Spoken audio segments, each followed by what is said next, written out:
Let me tell you, this machine is a joy to be around. It's a Mercedes 5.3. I don't know. I'm not super keen on the super old school stuff. But man, these keys,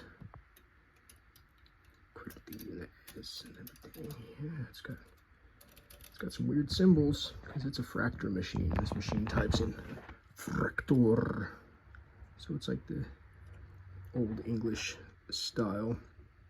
But this machine came to me from Germany. A special person wanted me to restore it and make sure that it was good to go. So it has a new platen, had margin issues that needed to be fixed, bell needed to be fixed. This line lock system needed to be smoothed out and adjusted. But other than that, I polished it out using my polishes of choice, CSI, ceramics, and then polish enhancer. Brilliant, brilliant stuff. This stuff is my #1. But it polished out perfect. Man, this thing it's such a nice machine to use and to take apart. Like the Germans, when they put this thing together, it's just amazing. Like the way they did the carriage removal, you pull one little stopper and then you can slide it over, and there's like a latch right here that flips up and down. You can see it hanging down here, this little latch. Flip that latch and then the carriage slides off and it leaves the drawband behind in this special cradle, just like the Olivers. So when you're done, you can just slide it right back. It's really like this whole typewriter is meant to be easily serviceable. The whole basket comes out. Like you can unscrew these things right here, take off this front plate, and then the whole key center thing rises out and up and out. And it's just wonderful. Wonderful to meet a machine that is meant to be not only typed on, but also worked on and built correctly to a standard that you don't really see. It's not really slapdash together. Everything was taken into account for this. We'll run a couple letters through it.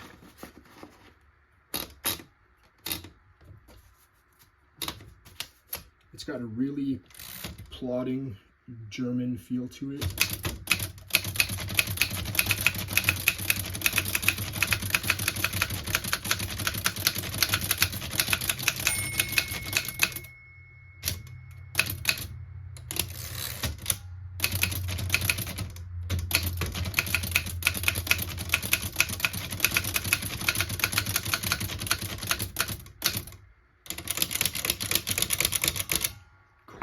Cool.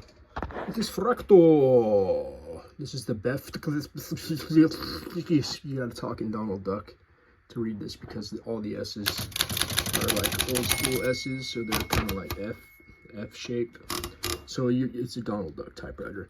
This machine, this is good. This is. So I don't know if I would write a novel on it. It's a cool novelty, and they're super rare, and they're super sought after. It's just not very, what's the word I'm looking for? Oh man, it's right on the tip of my tongue.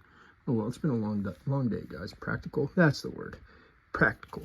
It's a great typewriter. I would love to have this Mercedes, this same exact machine, in like a pica or a regular italic, just for the sake of typing out stuff for a while. But this is a good machine. You can sit on it for a while. The one thing I would change on the whole system is excuse my finger, the shift lock. It's where I would normally push the shift key, so I'm always hitting the shift lock when I go to shift. I would have moved that like up and on a standoff situation where you actually had to specially reach for it, but being so close to the shift key, I'm always triggering that thing. Same with on this side. I mean, it's just way too easy for your pinky to reach that and hit that lock when you're going for the. But other than that, that's the only fault. The only fault it has. The carriage is a little heavy. The mainspring is super heavy to work, but there's a lot of systems that it's working on. It's got the ribbon system works off of the mainspring, so everything is driven off of that. So can't fault it for that. It's a really old machine. Beautiful, gorgeous, super rare, super expensive. This is way more money than I'd ever spend on a typewriter, but it was a pleasure to use it and to type on it and to polish it out and to get it to its new home. I'm gonna have to insure this thing for like $3,000 when I ship it. I've got like all this special shipping stuff to wrap it up in to make sure that it goes, because this is one you don't want to lose. But I thought I'd show this one off, guys. We'll talk to you later.